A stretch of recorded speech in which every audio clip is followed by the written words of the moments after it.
The phone in your pocket, the laptop on your desk, the electric car in your driveway. All of them only work because of one gray metal that almost nobody has ever heard of. And right now, nearly 3/4 of it comes from one single country on Earth. Without this exact mineral, your lithium battery doesn't just perform worse, it overheats, it breaks down. In the worst cases, it catches fire.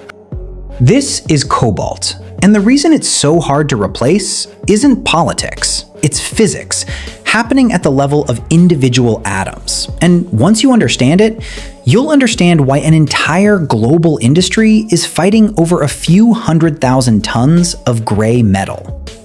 To understand why cobalt matters, we need to look inside a lithium-ion battery while it's actually working. Every time you charge your phone, lithium ions physically move from one side of the battery to the other. When you use your phone, they move back.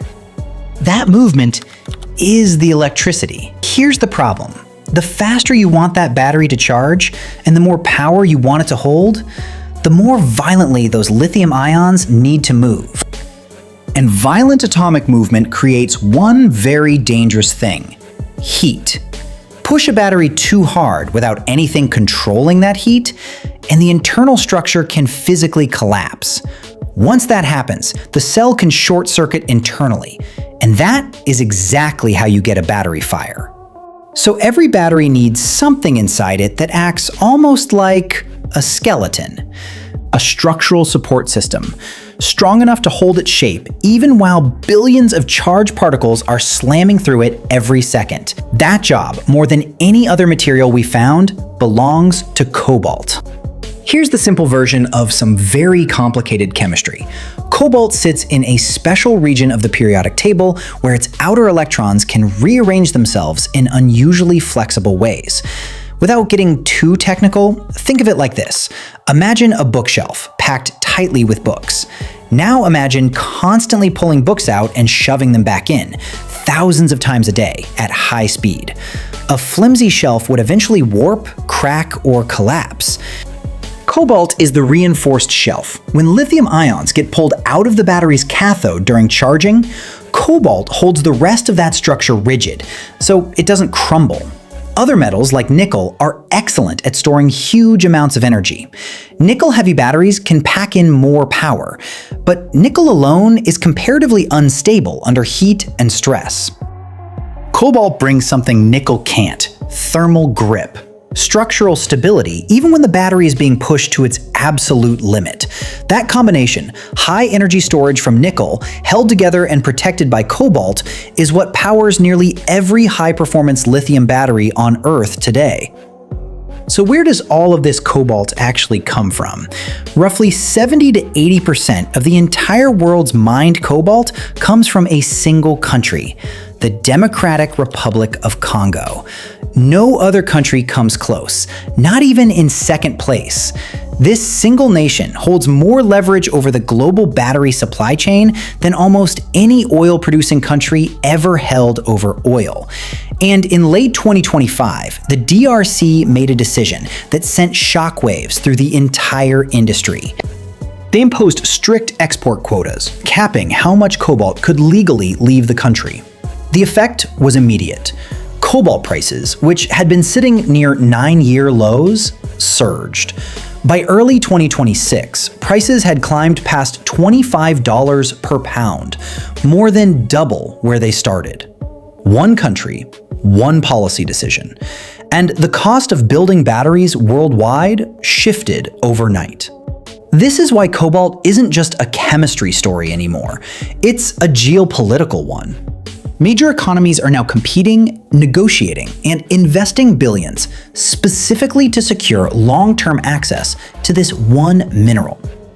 Because whoever controls the cobalt supply chain has enormous influence over the future of electric vehicles, consumer electronics, and even defense technology. Naturally, an entire industry has spent the last decade trying to escape this dependency. One major alternative is called LFP chemistry, batteries built without any cobalt at all. They're cheaper, more thermally stable, and don't rely on a single unstable country for raw material. Many lower-cost electric vehicles have already shifted toward this cobalt-free chemistry. It's a real working solution for certain use cases. But here's the catch. LFP batteries are heavier and store less energy for their size. For applications where weight and energy density truly matter, high-performance electric vehicles, aerospace systems, premium consumer electronics, cobalt-based batteries still come out ahead. That's the engineering paradox. We can build batteries without cobalt. We just can't yet build the best batteries without it. So even as the industry shifts, demand for cobalt hasn't disappeared. In fact, in some premium applications, it's still growing. But there's a quieter solution gaining serious momentum: recycling.